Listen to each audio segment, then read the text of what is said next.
আজকে আমি তোমাদের বলবো চুলের গ্রোথ তাড়াতাড়ি হওয়ার জন্য চুল পড়ার সমস্যা, খুশকির সমস্যা, অকালে চুল পেকে যাওয়ার সমস্যা থেকে মুক্তি পেতে পেঁয়াজের রস কিভাবে ব্যবহার করতে হয়।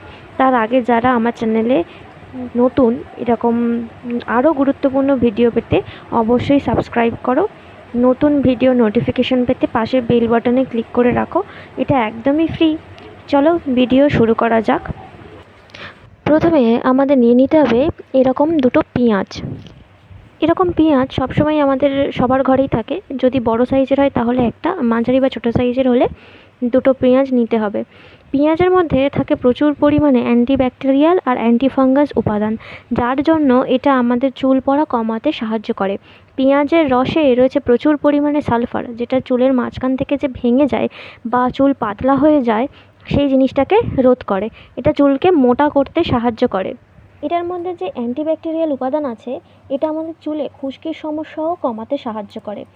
এরপরে দেখে নেওয়া যাক কীভাবে প্রসেসিংয়ে আমরা পেঁয়াজের রসটা তৈরি করব।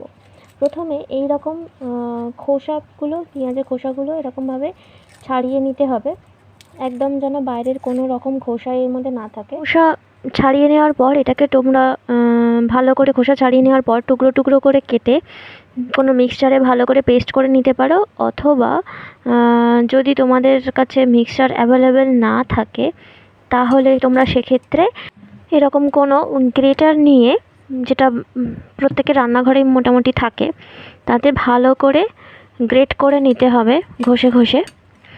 এবার আমি আমার এখানে মিক্সচার অ্যাভেলেবেল নেই এই মুহূর্তে, সেজন্য আমি গ্রেটার দিয়ে পেঁয়াজটাকে ভালো করে ঘষে ঘষে গ্রেট করে নিচ্ছি। গ্রেট করে নেওয়ার পর তোমরা দেখতেই পাচ্ছ এরকম একটা ফর্মে থাকবে। এবার এটাকে নিয়ে করতে হবে কি, এরকম ছাঁকনির সাহায্যে তোমাদের রসটাকে বের করে নিতে হবে, কেননা চুলের জন্য আমাদের শুধু রসটাই লাগবে। বাকি পেঁয়াজ তোমরা ফেলে না দিয়ে রান্নায় ব্যবহার করে নিতেই পারো। দেখো এইভাবে চেপে চেপে তোমরা রসটাকে বের করে নেবে, যতটা পারবে চেপে চেপে রসটাকে বের করে নেবে, সবটা যেন একটুও না থাকে।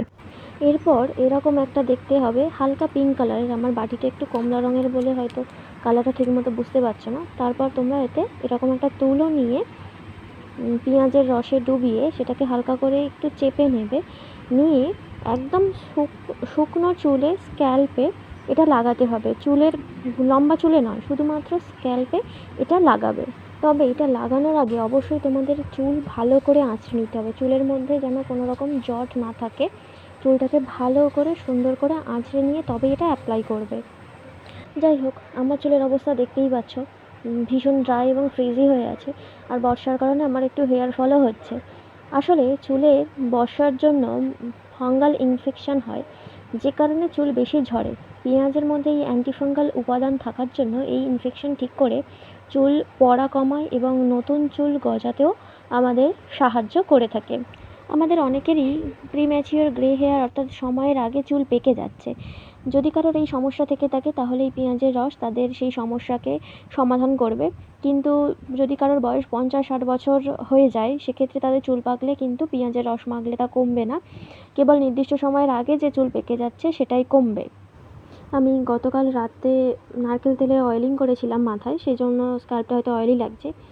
নারকেল তেল ব্যবহার করে কিভাবে আমরা আমাদের চুলকে ভালো রাখতে পারি সেই নিয়ে আমার চ্যানেলে খুব শিগগিরই কিছু ভিডিও আসতে চলেছে, সেজন্য তোমরা চ্যানেলটিকে সাবস্ক্রাইব করে পাশের বেল বাটনে ক্লিক করে রাখো। আমার পেঁয়াজের রস অ্যাপ্লাই করা হয়ে গেছে। এবার আমি চুলটাকে হালকা করে মাসাজ করে বেঁধে রাখছি। এবার জানিয়ে রাখি এটা কীভাবে ব্যবহার করবে। এটা অবশ্যই তোমাকে সপ্তাহে 2 বার ব্যবহার করতে হবে। এরকমভাবে পেঁয়াজের রস নিয়ে চুলে লাগাতে হবে এবং তারপর 1 থেকে 1.5 ঘন্টা চুলে লাগিয়ে রেখে শ্যাম্পু করে চুল ধুয়ে নিতে হবে। আমি শ্যাম্পু করার পর চুল ধুয়ে শুকনো করে চলে এসেছি। তোমরা দেখতেই পাচ্ছ আমার চুল আগে যতটা ফ্রিজি লাগছিল এখন কিন্তু ততটা ফ্রিজি লাগছে না, এখন চুল বেশ সফট এবং শাইনিও লাগছে। তবে তোমাদের বলে রাখি, এটা কিন্তু কোনো ম্যাজিক নয় যে একদিন ব্যবহার করেই তোমরা যদি ভাবো সমস্যা একেবারে চলে যাবে, তা কিন্তু নয়। এইভাবে সপ্তাহে 2 বার করে অন্তত 2-3 মাস কন্টিনিউ ব্যবহার করলে দেখবে তোমাদের চুলের গ্রোথ কতটা ভালো হয়ে গেছে। এরকম আরও হেল্পফুল ভিডিও পেতে গার্লস টক চ্যানেলটিকে সাবস্ক্রাইব করে পাশের বেল বাটনে ক্লিক করে রাখো।